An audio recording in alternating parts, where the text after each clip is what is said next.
saudaraku yang dikasihi Tuhan Yesus Kristus. Amin. Kristus sudah bangkit dari antara orang mati. Puji Tuhan. Mari Bapak Ibu Saudara yang dikasihi Tuhan Yesus Kristus, kita sama-sama buka Alkitab 1 Korintus 15 ayat 12 sampai 20. Kebangkitan kita. Jadi bila mana kami beritakan bahwa Kristus dibangkitkan dari antara orang mati, bagaimana mungkin ada di antara kamu yang mengatakan bahwa tidak ada kebangkitan orang mati?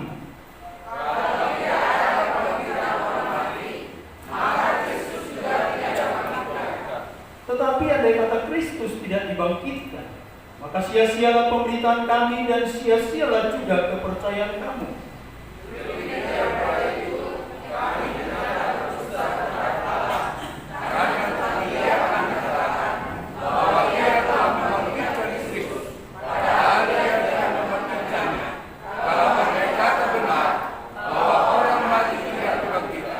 Sebab jika benar orang mati tidak dibangkitkan, maka Kristus juga tidak dibangkitkan. Dan jika Kristus tidak dibangkitkan, maka sia-sialah kepercayaan kamu, dan kamu masih hidup dalam dosamu. Demikianlah dirasa juga orang-orang yang mati dalam Kristus.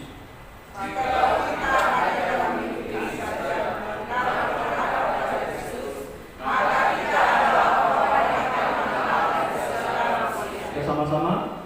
Tetapi yang benar ialah bahwa Kristus telah dibangkitkan dari antara orang mati sebagai sulung dari orang-orang yang telah meninggal. Silakan duduk Bapak Ibu Saudaraku yang dikasihi Tuhan Yesus Kristus. Saya baca sekali lagi ayat yang ke-20. Tetapi yang benar ialah bahwa Kristus telah dibangkitkan dari antara orang mati sebagai yang sulung dari orang-orang yang telah meninggal. Yang berbahagia adalah mereka yang mendengarkan, merenungkan, amat terlebih melakukan kebenaran firman Tuhan. Tema khotbah saya dalam perayaan Paskah, dalam kebangkitan Yesus Kristus hari ini, yaitu segala sesuatu akan menjadi sia-sia jika Yesus tidak bangkit. Yang pertama, Bapak Ibu Saudaraku yang dikasihi Tuhan Yesus Kristus, di dalam ayat yang ke-12 dikatakan di situ. Jadi, bila kami beritakan bahwa Kristus dibangkitkan dari antara orang mati, bagaimana mungkin ada di antara kamu yang mengatakan bahwa tidak ada kebangkitan orang mati? Poin yang pertama, saudara yang dikasihi Tuhan Yesus Kristus, ada di antara jemaat Korintus yang tidak percaya akan kebangkitan. Tentunya ini Bapak Ibu Saudara yang dikasihi Tuhan Yesus Kristus menjadi problem, menjadi masalah di tengah-tengah jemaat itu. Walaupun mungkin presentasinya sedikit, tetapi Paulus menegaskan bahwa di antara jemaat itu masih ada di antara mereka yang tidak percaya akan apa yang disebut dengan kebangkitan. Sehingga Rasul Paulus perlu menegaskan ini saudara. Tetapi ternyata jemaat itu masih ada yang tidak percaya akan kebangkitan orang mati. Dan itu juga tentunya Bapak Ibu Saudara yang dikasihi Tuhan Yesus Kristus, kita enggak usah heran. Bahkan juga di zaman sekarang ini saudara tuh, ada juga orang tidak percaya tentang akhir zaman. Ada yang mengatakan bahwa akhir zaman adalah ketika dia mati. Udah, berarti itulah akhir zaman. Ada orang yang mengatakan seperti itu saudara yang dikasihi Tuhan Yesus Kristus. Nah, demikian juga berbicara tentang kebangkitan.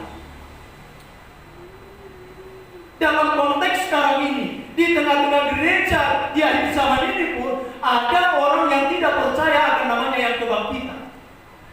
Mereka berpikir bahwa ketika manusia sudah mati, ya sudah mati, tidak ada lagi nanti kebangkitan. Ternyata ketidakpercayaan seseorang akan tidak adanya kebangkitan orang mati bukan hal yang baru ternyata di dalam Alkitab. Ketika Yesus juga hidup di tengah-tengah dunia ini, jauh-jauh hari Yesus sudah menyampaikan kepada murid-muridnya secara khusus.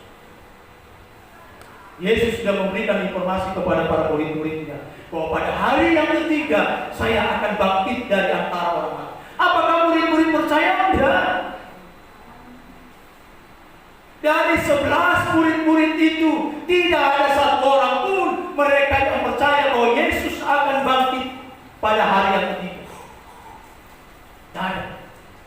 Justru mereka begitu Yesus sudah ditangkap, mereka terpecah.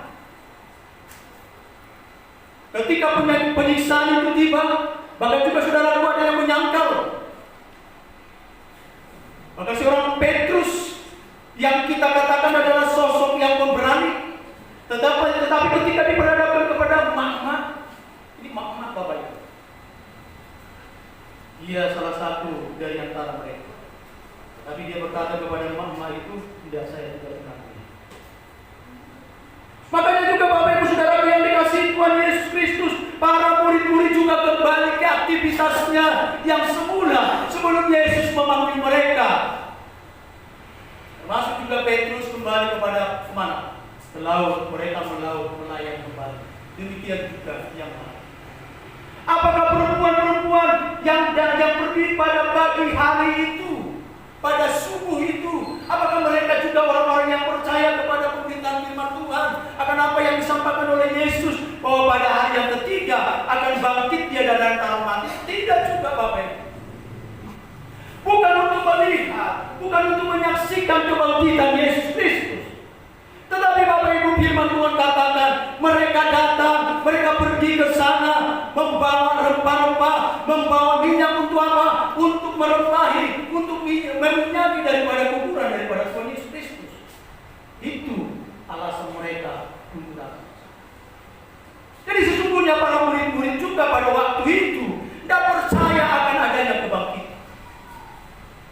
Demikian juga orang-orang Farisi, Bapak Ibu Saudara yang dikasihi Tuhan Yesus Kristus.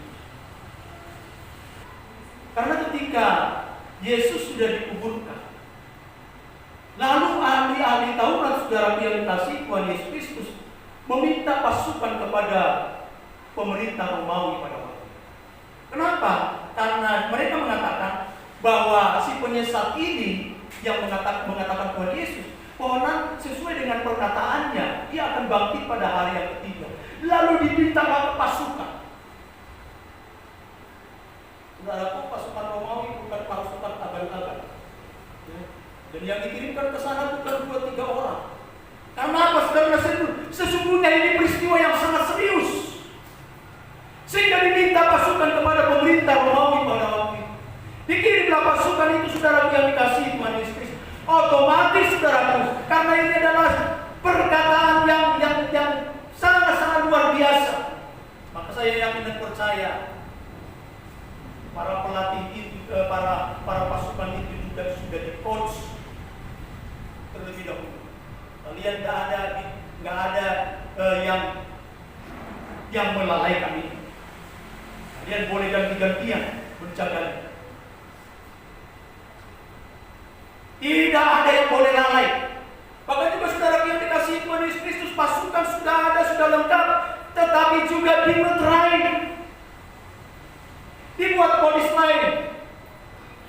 Karena saya katakan kalau sudah dibuat polis lain, saudara, tidak sembarang orang masuk ke sana, hanya mereka-mereka yang berkepentingan. Dan ketika polis lain itu dibuat, saudaraku, termasuk juga para murid-murid, tidak bisa sembarangan ke sana. Tetapi sesungguhnya saudara yang dikasihi Tuhan Yesus Kristus, ahli-ahli Taurat, orang-orang Farisi, hanya sekedar takut apa yang disampaikan oleh Yesus benar-benar terjadi. Tidak mereka imani, tidak mereka percayai apa yang dikatakan oleh Yesus Kristus, bahwa pada hari yang ketiga dia akan bangkit dari antara orang mati. Hanya sekedar takut. Jika pasukan menyampaikan bahwa Yesus sudah bangkit dari antara orang mati, apakah mereka percaya? Tidak. Justru apa yang terjadi? Terjadi penyuapan. Pasukan itu disuap. Dusta Mahkamah Agama. Jangan kalian katakan bahwa dia sudah bangkit, tetapi katakanlah seperti ini, para murid-muridnya mencuri. Dan teori itu sampai sekarang pun masih terkenal. Banyak orang yang terpengaruh akan teori ini, yang mengatakan bahwa Yesus tidak benar bangkit dari antara orang mati, tetapi murid-muridnya mencuri mayat daripada Yesus. Sehingga ketika mereka curi itu, lalu diberitakanlah, diinformasikanlah bahwa Yesus sudah ingat baik-baik, ada di sana pasukan Romawi. Nah, jadi ketika tadi ada orang yang mengatakan bahwa Yesus tidak bangkit dari antara orang mati, tetapi murid-muridnya mencuri, bagaimana mungkin Bapak Ibu kubur Yesus dikawal dengan begitu ketat, bahkan juga ada meterai di dalamnya. Walaupun para murid-murid mau datang ke sana, mereka harus izin dulu, tidak bisa sembarangan Bapak Ibu. Termasuk juga para perempuan-perempuan itu, walaupun hanya sekedar meminyaki daripada kuburan. Nah, saudara yang dikasihi Tuhan Yesus Kristus, ada kegentaran yang begitu luar biasa yang terjadi bagi orang-orang yang ada pada waktu itu ketika mendengarkan berita kebangkitan Yesus Kristus dari antara orang mati. Tetapi saya mau katakan saudaraku, itu hanya sekedar kegentaran saja. Artinya mereka tidak mempercayai, mereka tidak mengimani bahwa kebangkitan Yesus Kristus, apa yang dikatakan oleh Yesus Kristus itu sesuatu hal yang benar adanya. Kegemparan terjadi di sana saudara. Tetapi kegemparan tinggal kegemparan, tidak berdampak kepada kehidupan daripada ahli-ahli Taurat dan orang-orang.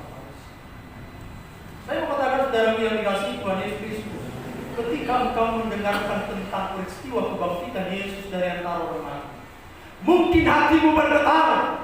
Bagaimana mungkin Yesus bisa bangkit dari antara orang mati? Dan batu yang menutupi itu bukan 10 kilo, 50 kilo, dan lain sebagainya. Tapi oleh karena pekerjaan Tuhan, ada kedahsyatan di sana, maka batu yang begitu besar itu tidak mampu menghalangi kebangkitan Yesus Kristus. Bahkan juga kematian Yesus Kristus, kematian tidak mampu menghalangi kebangkitan. Karena kan batu itu sudah, kematian pun tidak mampu menghalangi. Bagaimana mungkin ada di antara kamu yang tidak percaya akan kebangkitan orang mati? Ini satu penegasan, ini satu teguran kepada jemaat yang ada di Korintus dari Rasul Paulus. Artinya Bapak Ibu Saudara yang dikasihi Tuhan Yesus Kristus, lewat perayaan Paskah kita di minggu hari ini, lewat kebangkitan Yesus Kristus kita diingatkan kembali, jangan sampai di antara kita juga ada orang-orang yang tidak percaya akan kebangkitan orang-orang. Saudara yang dikasihi Tuhan Yesus Kristus, itu yang pertama. Yang kedua, dari pembacaan kebenaran firman Tuhan. Firman Tuhan begitu tegas mengatakan, segala sesuatu akan sia-sia jika Yesus tidak bangkit. Haleluya. Segala sesuatu akan sia-sia jika Yesus tidak bangkit. Sia-sia pemberitaan Injil, sia-sia Rasul Paulus memberitakan Injil dari desa ke desa, dari kota ke kota, saudaraku, dari negara ke negara. Sia-sia pemberitaan Injil. Bukan juga pemberitaan Injil pada waktu itu, tetapi juga pemberitaan Injil yang ada sampai saat ini. Bahkan juga kita tidak tahu berapa tahun lagi ke depan pemberitaan Injil akan sia-sia. Dikatakan oleh firman Tuhan, ketika Kristus tidak dibangkitkan dari antara orang mati. Puji Tuhan. Lalu yang berikutnya saudaraku, sia-sia juga kepercayaan kita. Puji Tuhan. Haleluya. Kita di sini adalah pribadi-pribadi yang percaya kepada Yesus. Puji Tuhan. Wah, dong begini kan ada guna-guna Ada.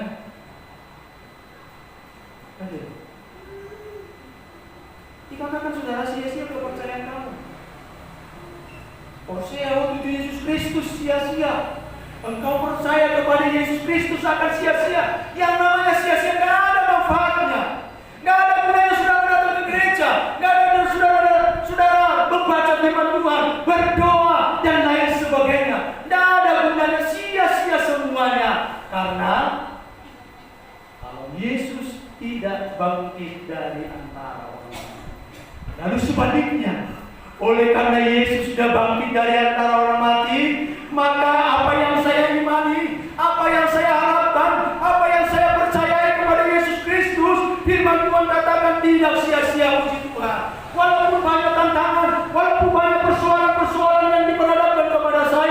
firman Tuhan katakan, oleh karena Yesus sudah bangkit dari antara orang mati, maka semuanya itu tidak sia-sia, puji Tuhan.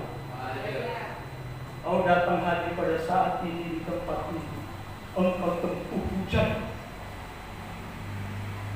Kemudian sekarang orang berubah. Saya udah lihat gelap.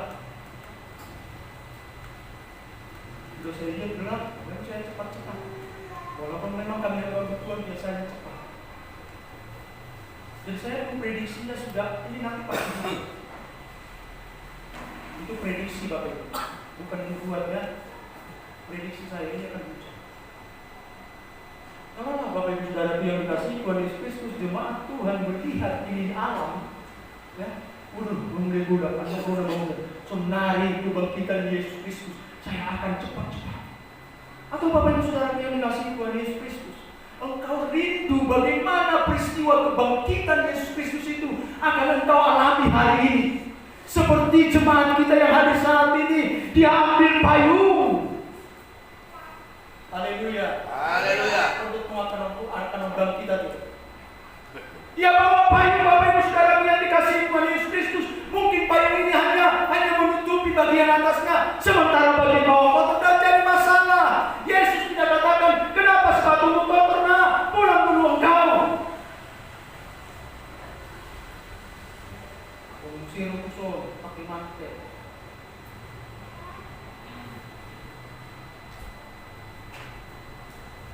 Saya mau katakan, firman Tuhan katakan itu tidak sia-sia. Apa yang engkau percayai terhadap pribadi Yesus Kristus sedikit pun tidak pernah sia-sia. Kau datang ke gereja itu tidak sia-sia. Kau berdoa kepada Tuhan itu tidak sia-sia. Kau baca firman Tuhan itu tidak sia-sia. Bukan pendeta Joel Rababan yang mahal, Alkitab yang lucu. Dan yang sangat mengerikan lagi saudaraku, di dalam dikatakan di sini, seandainya Kristus tidak bangkit dari antara orang mati, kita adalah orang-orang yang paling malang dari segala manusia. Bayangkan Pak, saudara adalah orang-orang yang paling malang.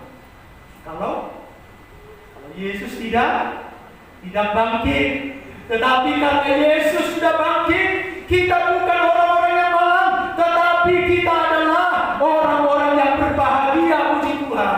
Karena kebangkitan Yesus Kristus menjadi awal daripada kebangkitan manusia, orang-orang percaya kepada Dia.